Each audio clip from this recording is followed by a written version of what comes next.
Je voudrais moi aussi d'abord remercier les organisateurs de ce colloque pour la place qui est donnée aujourd'hui à ceux qui cherchent à faire entendre la voix des patients et leurs attentes, et puis leur vision de la relation entre celui qui soigne et celui qui est soigné. Je suis donc ici, non pas, pour ceux qui me connaissent, comme un ancien professionnel de santé avec un parcours hospitalo-universitaire, mais je suis un représentant des usagers. Alors, pour couper court à toute question, on est dans un pays qui adore la sémantique, et donc régulièrement, je trouve des gens qui me disent « Oh, usager, c'est un terme épouvantable ». Alors donc, je vais commencer par ça. Le patient, c'est celui qui souffre et qui demande à moins souffrir. Il y a le proche aidant, ce que le patient définit comme celui dont il a besoin pour l'accompagner. Puis il y a l'utilisateur du système de santé qui bénéficie de prévention, de traitement, d'aide à l'organisation de son parcours de vie. Et en fait, nous sommes tous ici, quelle que soit notre situation, des usagers du système de santé. Et en plus de ça, c'est le terme qui est utilisé par un certain nombre d'instances. Et donc, on va garder ce terme d'usager du système de santé. Alors, je voudrais commencer en vous rappelant qu'il y a eu une évolution sociétale de la relation soignant-soigné. Alors, elle ne date pas de ces 20 dernières années, mais elle a vraiment accéléré depuis le début du siècle, avec notamment les lois dites Kouchner de mars 2002, qui ont été élaborées dans le contexte de la pandémie du sida. Et ce n'est pas neutre, parce qu'il y a eu à ce moment-là des actions d'associations très actives, parfois actives quasiment violentes, pour essayer de faire entendre la voix de patients qui étaient dans des situations critiques et de mal-être important. Et donc cette loi Kouchner a été élaborée après une consultation des associations de patients, consultation qui était inédite au moins par son importance, et cette loi avait pour objectif de mieux répondre aux attentes des malades, définir le rôle essentiel des professionnels de santé et améliorer les droits des patients. Ça a été une évolution marquante, et c'est d'abord pour la défense de leurs droits que les patients ont demandé à ceux qui les représentaient de porter leur voix.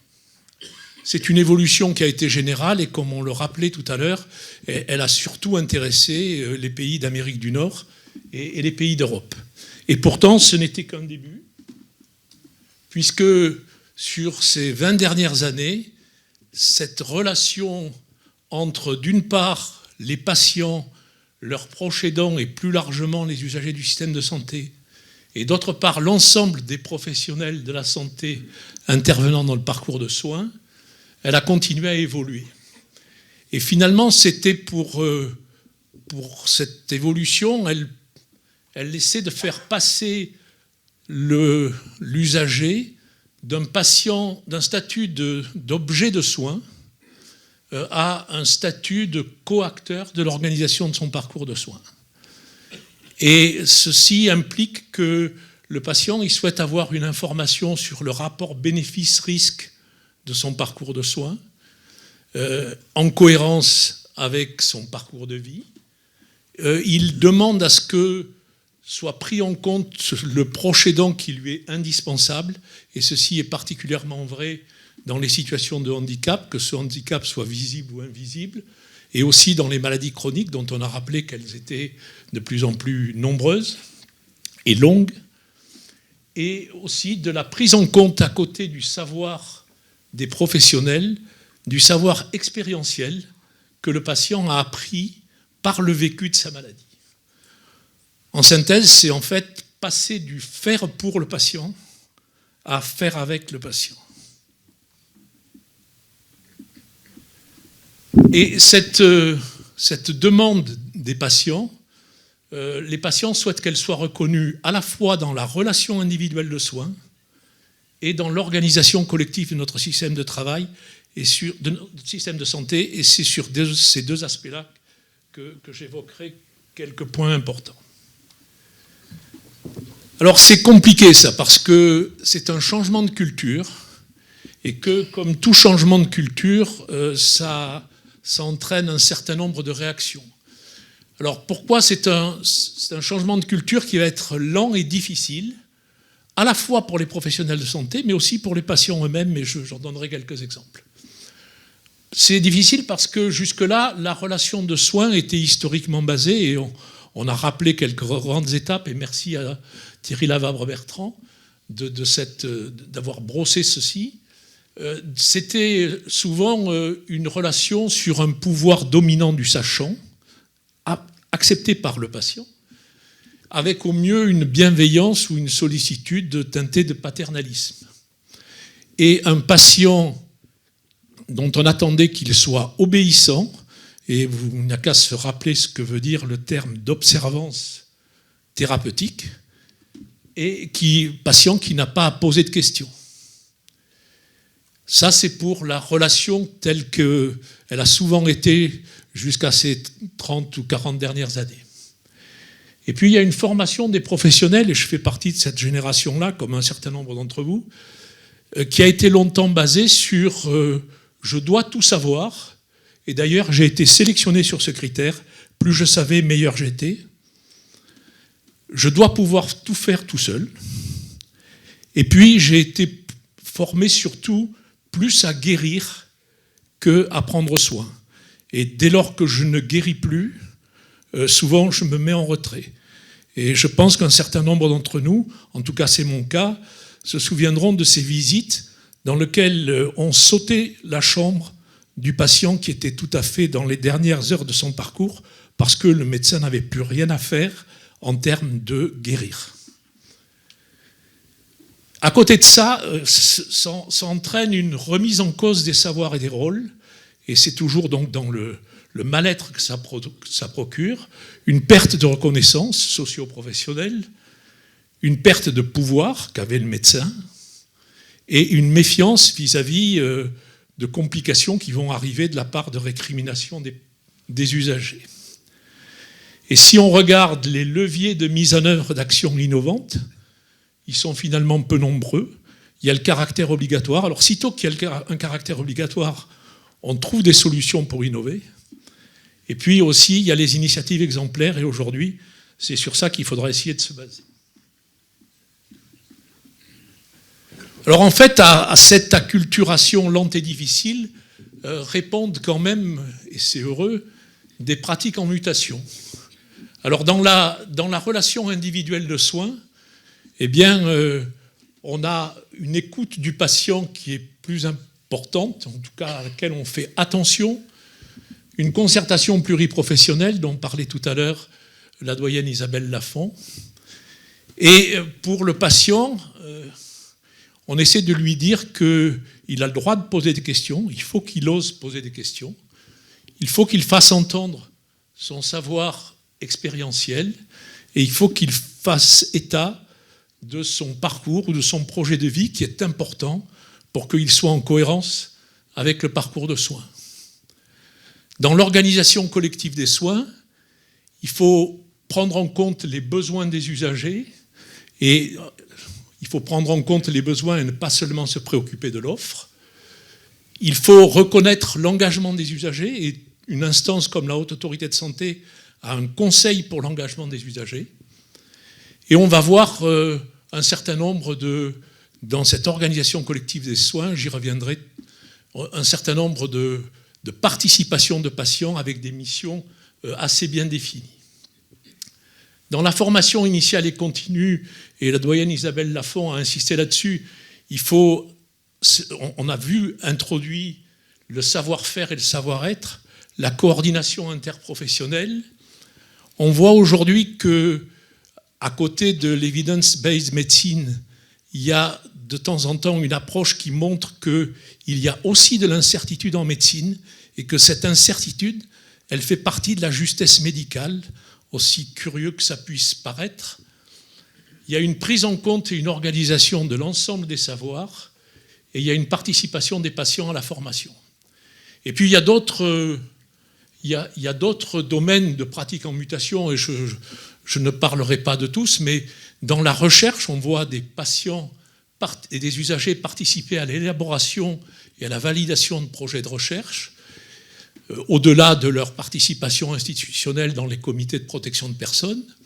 Et puis dans de nombreuses instances, et on pourrait les multiplier, je n'en ai cité là que quelques-unes, la Haute Autorité de Santé, l'Académie de médecine qui a produit un rapport sur les patients partenaires, le Conseil national de l'ordre des médecins qui s'interroge sur la place des patients dans l'institution ordinale, et jusqu'à votre académie qui a choisi ce thème pour ce colloque. Alors les attentes de l'usager, finalement, c'est être écouté, mais être écouté, c'est compliqué, hein. Et les vieux médecins, Jacques Bringer l'a redit plusieurs fois, les vieux médecins, ils se souviennent qu'il y a des informations essentielles que le patient ne donne de manière inconsciente que la porte entrouverte au moment où il quitte le cabinet.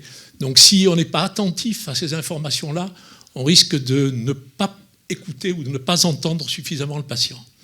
Le patient, il demande à être informé, et à être informé des bénéfices et des risques de ce qu'on lui propose.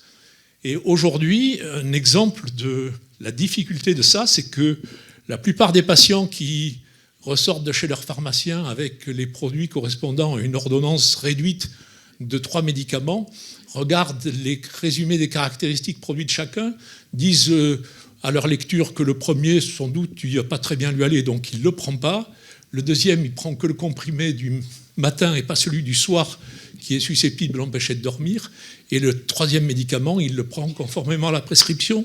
Et ça, il n'y a aucun retour vers le prescripteur. Et parfois, il n'y a aucun retour vers les paramédicaux qui suivent le patient.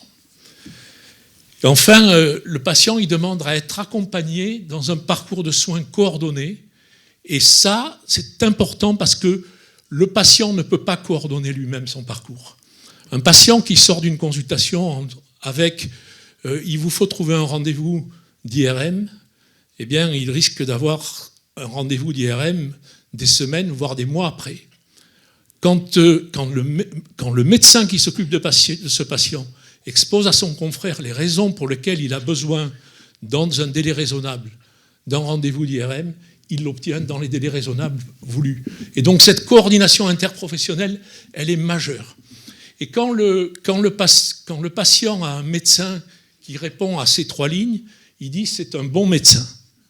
Il y a aussi des attentes chez le médecin. Alors, ce n'est pas moi qui vais parler des attentes chez le médecin, mais en tout cas, si le patient il trouve des qualités chez un médecin qui lui font dire c'est un bon médecin, chez les médecins, il n'y a pas des qualités. Enfin, le médecin, il est dans une mauvaise position pour dire c'est un bon malade.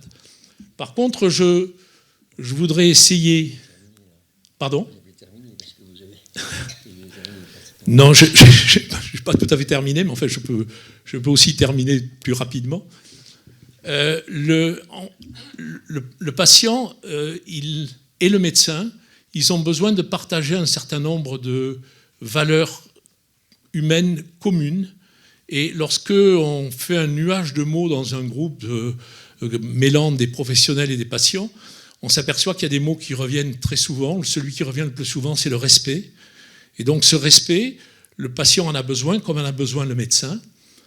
Et c'est finalement ces valeurs humaines partagées, elles participent du soin, et c'est important, et elles fondent la confiance. La confiance, ce n'est pas une valeur. La confiance, c'est un résultat, et c'est le résultat d'un partage de valeurs. Je vais passer sur mon nuage de mots, et vous les voyez là. Et donc, à côté de ça, là, j'évoquais des aspects de la relation individuelle. À côté de ça, il y a une place grandissante des usagers dans l'organisation collective de notre système de santé. On parle de démocratie en santé. Et cette place des usagers, elle se fait de 2 manières. D'une part, il y a une représentation qui est une représentation institutionnelle avec des représentants des usagers, dont je suis, qui souvent viennent de qui toujours viennent d'associations agréées d'usagers du système de santé, et dont une des particularités est de représenter l'ensemble des usagers et pas simplement les membres de l'association dont ils sont originaires. C'est-à-dire que les représentants des usagers, ils représentent l'ensemble des patients et pas simplement les patients dont ils connaissent la pathologie.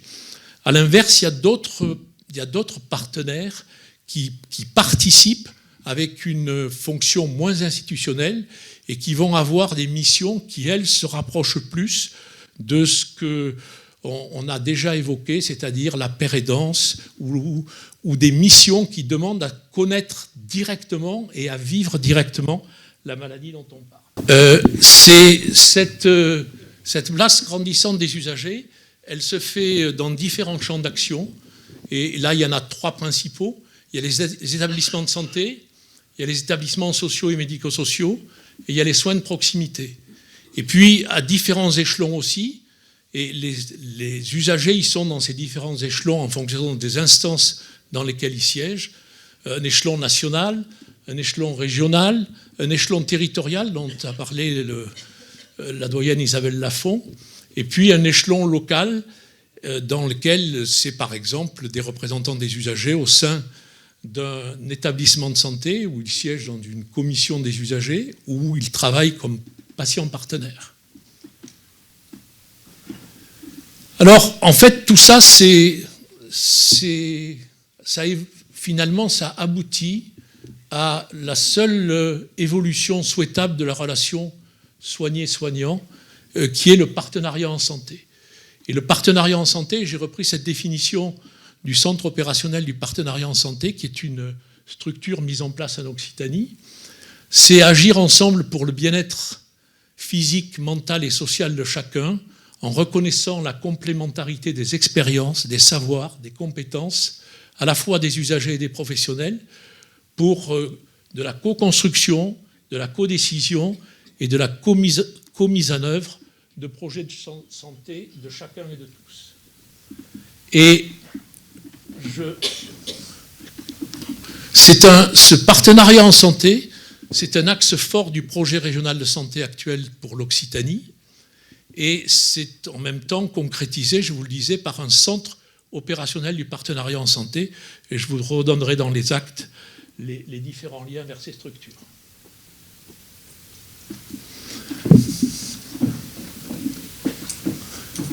Alors, je voudrais terminer sur, finalement, promouvoir le partenariat en santé. C'est une tâche qui nous est sans doute commune. Il y a quelques clés. C'est favoriser les changements de posture, parce que quand un patient, quand un usager s'adresse à un soignant, il est en demande et il y a forcément une relation qui est asymétrique. Par contre, il y a des situations dans lesquelles la symétrie de cette relation change, et c'est le cas, par exemple, des situations de formation commune, c'est le cas de la construction commune d'actions de prévention, et ça crée un positionnement différent dans la relation. C'est construire des projets communs en s'appuyant sur les missions diverses et complémentaires d'usagers partenaires en santé. Alors ces missions, vous en connaissez certaines et puis on en entend de plus en plus parler. Il y a la pérédance, c'est la capacité d'un patient qui connaît sa maladie, qui est capable aussi de l'universaliser un petit peu, de partager avec d'autres une pathologie. C'est l'accompagnement dans les soins cliniques et notamment dans les périodes critiques du parcours de soins. C'est l'éducation thérapeutique du patient qui donne au patient des compétences pour mieux vivre sa maladie chronique. Et c'est la formation de professionnels du système de santé, et la doyenne en a parlé tout à l'heure. Mais c'est aussi la recherche. Il y a des patients qui participent aujourd'hui aux structures de recherche scientifique. C'est la réflexion éthique, et il y a des patients dans les comités d'éthique. Et c'est la représentation des usagers, qui est une représentation plus institutionnelle, avec une contribution à l'organisation collective du système de santé. Je terminerai sur le fait que ce partenariat en santé, et je rejoins là les introductions qui ont été faites de ce colloque, c'est finalement probablement une tâche que nous avons à mener ensemble. Nous avons à promouvoir ensemble le partenariat en santé. Et en cherchant des leviers, et ces leviers, c'est quand des professionnels s'adressent à des usagers pour leur demander un partenariat, il faut qu'ils sachent définir les missions et les charges de chacun pour que, en fait, la participation des usagers soit effective et cohérente. Il faut impliquer le plus tôt possible l'usager dans la démarche du projet. Si on appelle l'usager simplement pour donner un blanc-seing sur un projet qui a complètement été construit sans lui, en fait, on fait de l'usager un alibi plus qu'un coacteur. Des freins, je l'évoquais, c'est l'usager alibi. C'est aussi, et ça je manœuvre régulièrement aux représentants des usagers avec qui je travaille, c'est le risque de voir des usagers chercher à prendre un pouvoir. Et là, on n'est plus dans une situation de partenariat. C'est une catastrophe si les usagers cherchent à prendre un pouvoir sur des professionnels de santé. On ne peut pas être dans ce type de relation. Et les points de vigilance sur lesquels je voudrais terminer, c'est le proche aidant indispensable. On en a déjà parlé. Souvent, on parle du patient, mais le patient, il y a des moments où il ne peut pas réaliser son parcours sans le proche aidant qui lui est indispensable. Et c'est particulièrement connu dans certaines situations où ça paraît très naturel. Hein. Les pédiatres le savent. Les pédiatres savent que, je veux dire, les parents ou un des deux parents constitue un proche aidant qui ne peut pas être écarté du parcours de soins. Il y a les personnes vulnérables parce qu'elles sont en situation de grande précarité. Je vous rappelle que la région Occitanie est la 4e de France métropolitaine au rang de la pauvreté. Il y a les personnes qui vivent avec un handicap, que ce handicap soit visible ou, ce qui est souvent encore plus compliqué, invisible. Il y a les parcours de fin de vie, et ça c'est un point sur lequel il faut absolument travailler ensemble. Et enfin, sans doute, et ça a déjà été évoqué, et c'est sur cette ligne que je terminerai, il y a les inégalités sociales de santé. Le dernier projet régional de santé de l'Occitanie avait pour objectif de diminuer les inégalités sociales de santé. Quand on a évalué le projet au terme de ces 5 ans, on s'est aperçu que non seulement l'objectif n'avait pas été atteint, mais que les inégalités sociales de santé ont continué à augmenter. Donc ça veut dire qu'ensemble, chaque fois que nous mettons en place des actions d'amélioration du système de santé, il faut vérifier qu'elles soient accessibles à tous, parce que sinon elles ne feront que creuser un déficit dont la doyenne vous disait tout à l'heure qu'il se traduit entre autres concrètement sur des différences en termes d'espérance de vie majeures, mais aussi de bien-être de vie tout court. Je vous remercie.